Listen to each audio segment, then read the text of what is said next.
Bonjour. Jusqu'ici, j'ai appliqué deux principes d'inspiration kantienne à l'action de mentir, c'est-à-dire parler pour dire quelque chose de faux en sachant que c'est faux dans le but de tromper l'autre. Mentir est une forme de manipulation, même quand on pense rendre service à l'autre en évitant de lui faire de la peine, parce que ça revient à décider à sa place ce qu'il a le droit de savoir et comment il devrait se sentir et agir.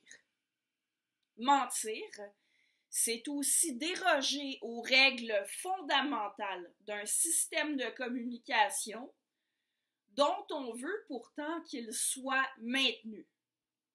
Bref, du point de vue de l'éthique déontologique, le mensonge est immoral.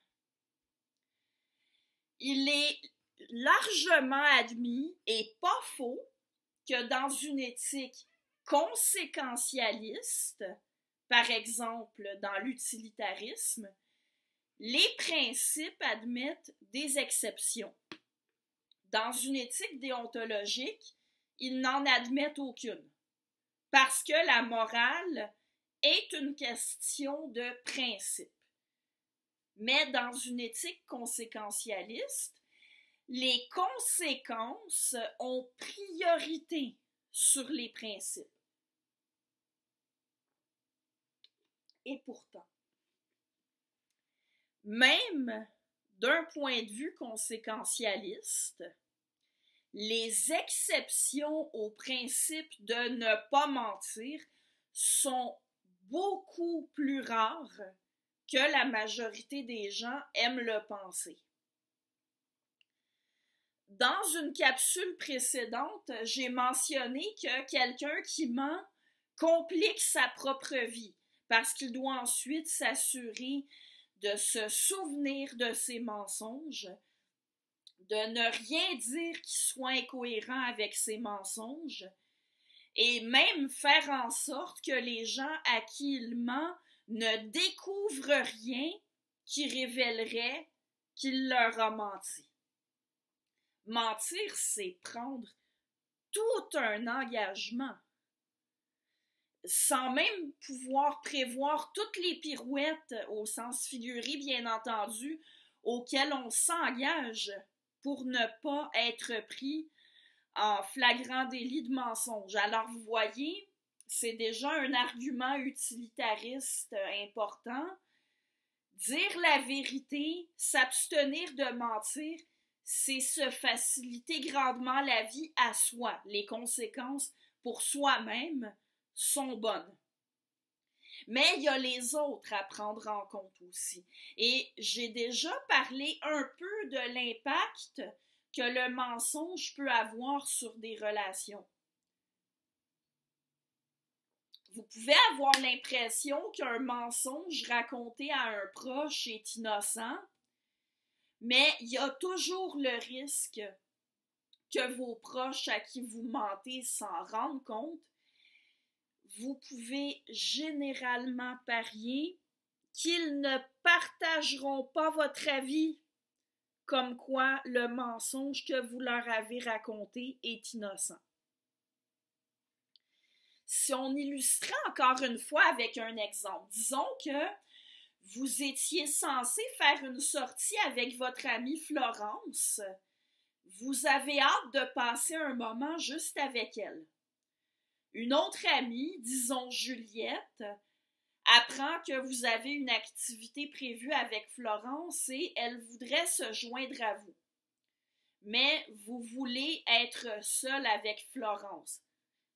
Vous n'avez pas de problème avec Juliette, mais cette fois-là, vous avez prévu passer un moment juste avec Florence. C'est sûr que c'est délicat de dire à Juliette que vous préférez être seul avec Florence, mais ça se dit. Ben, tu sais, ça fait un moment que j'ai passé un après-midi juste avec Florence, on a plein de choses à se raconter. On avait prévu être juste toutes les deux. Mais peut-être que la semaine prochaine, on pourrait organiser une activité à plusieurs. Qu'est-ce que t'en penses? Voyez, c'est facile. C'est aussi simple que ça. Et n'importe qui de raisonnable est capable de comprendre ça. Et qu'on soit très bien que ça ne veut pas dire que vous l'excluez. Ça demande une petite dose de courage pour le dire. Mais ça se dit. Maintenant, supposez que vous avez peur de froisser Juliette, alors vous commencez par lui dire oui pour la sortie à 3. Ensuite, avec Florence, vous imaginez une stratégie. Ah, on va dire à Juliette que finalement, la sortie est annulée parce que Florence est grippée. Juliette va rester chez elle, puis nous, on va sortir juste toutes les deux. Quelles conséquences ça peut bien avoir? Imaginez que Juliette l'apprenne.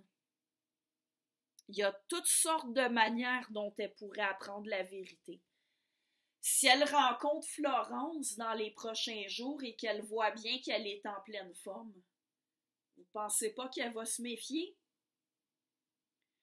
Si quelqu'un vous voit ensemble au moment de votre sortie, Florence et vous, et le mentionne innocemment à Juliette parce que ce quelqu'un-là, bien entendu, il ne sait pas que c'est un secret. À moins que vous vouliez mettre d'autres personnes dans le secret, mais là, c'est encore pire.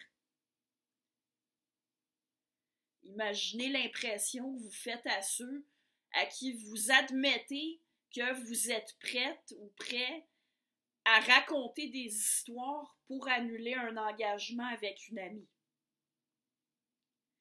Même vous, vous pourriez vous échapper à un moment donné.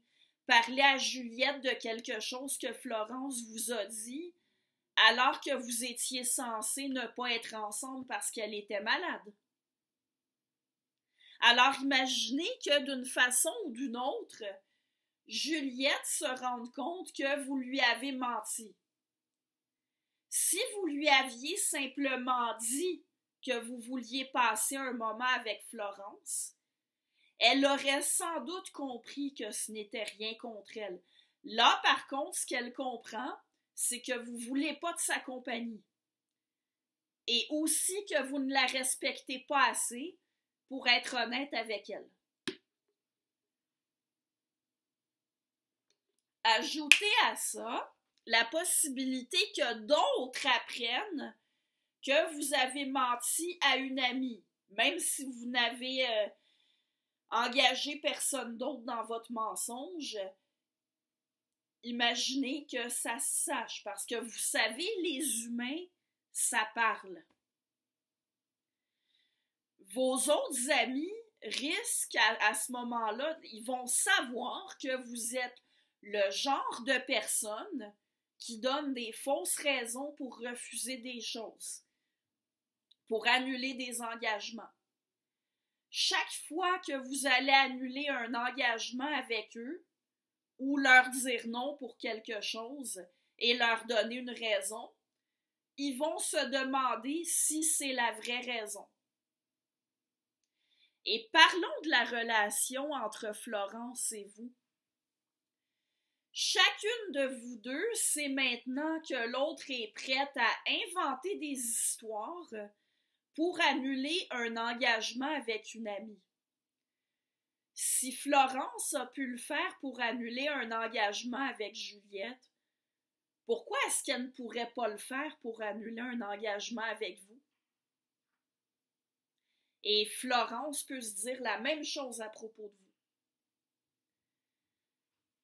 Mentir, c'est risquer de ternir considérablement ses relations. J'ai déjà conclu à peu près comme ça, mais je recommence. Quelqu'un qui ne ment pas, même quand il a à nous dire des choses plus ou moins agréables à entendre, C'est quelqu'un qui suscite le respect et la confiance chez ceux qui le connaissent. Ses amis savent qu'il leur accorde du temps parce qu'il a envie de le faire et pas parce qu'il se sent obligé de le faire.